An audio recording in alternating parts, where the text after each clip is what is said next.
You need to be the kind of person who goes out for a drive and his wheels slide a bit and he slows down. But what people typically do is they go out for a drive, their wheels slide a little bit, they continue, and then they crash. And then they realize I should have slowed down once they hit a tree. They only learn the hard way. But when they got the easy little bits of feedback, they didn't want to pay attention to them because it was easy and they thought they got away with it. And it's the same with a relationship and the same with everything else. There's little bits of feedback. You go, okay, this is going to be a problem later on if I continue. But they ignore that part. They wait for it all to blow up and go wrong. And then they learn. So men only learn the hard way. And the reason they're sitting at home, even if they don't admit to these ailments, wondering why they're so unhappy all the time, is because you're fighting an internal battle. Your monologue is different in your mind from what your spirit truly wants. You want to be respected. You want to be strong. You want to stand up for what you know is right. You want to be a man, and you're just too afraid to engage the enemy. So you're going to self-destruct. You're going to turn on yourself. There's a fire inside of you. There's a fire inside of absolutely every man, and you can either direct it at your enemy and do your very best to destroy him, or it's going to burn inside of you and eat you alive. You have to make a choice.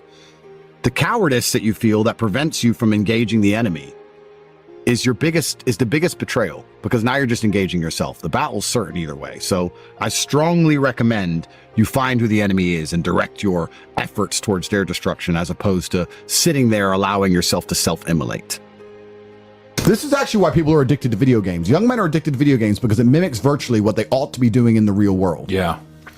Effort in to upgrade their character to become a better version of themselves so they can do better things than they could previously do and explore new areas of the map. You understand this in video games, and you do it in video games because it's very interesting to do. However, you don't want to do it in the real world. But in the real world, it's so much more rewarding. And I actually going to argue that we're living in one of the final periods where that's true. I'd say in a few generations, who you are and who your physical body is may not matter nearly as much. No, but it does matter today. A lot. Exactly. So that's why you should enjoy it while you can. I believe if you lift, stretch, move, improve your body, try and train MMA, learn how to fight, get stronger, get bigger muscles, it's a fast track to self-discipline, which will carry over into all other endeavors. And I would argue that is nearly impossible. In fact, how many people can say the gym saved their life? How many people do you know were depressed, started training, got in fantastic shape, and weren't depressed anymore? It is very easy. The low-hanging fruit is your body and upgrading your body. That is the easiest struggle, which is never going to backfire on you and never going to be a negative towards any other facet of your life.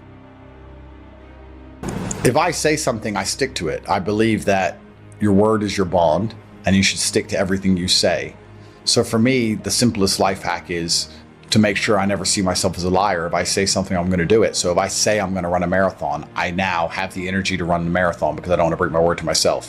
Which the hack to that is I don't need the energy to run the marathon. I need the energy to say I'll run a marathon, which is a lot less. But once I've said it, I have to do it. So if I look at something and I don't want to do it and I think that looks too hard to do, I'll tell Tristan or I'll tell someone close to me I'm going to do it. So now I have to do it.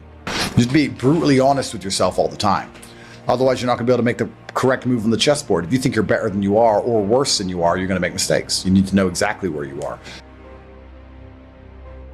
Manifestation is real, but not because your mind manages to magically attract the things you want. I think it just reminds you of what you really want, and it allows you to find energy all the time. If you manifest yourself having a perfect physique, you're going to be a lot more motivated in the gym.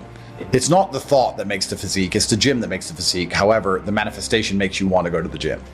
So I do believe that if you understood the power of your thoughts, you'd never think negatively ever again. But I think manifestation works in another way. I also think that once you understand all of the bad things and good things that come into your life are a perfect plan from God himself, you're going to be a lot less affected by the bad things.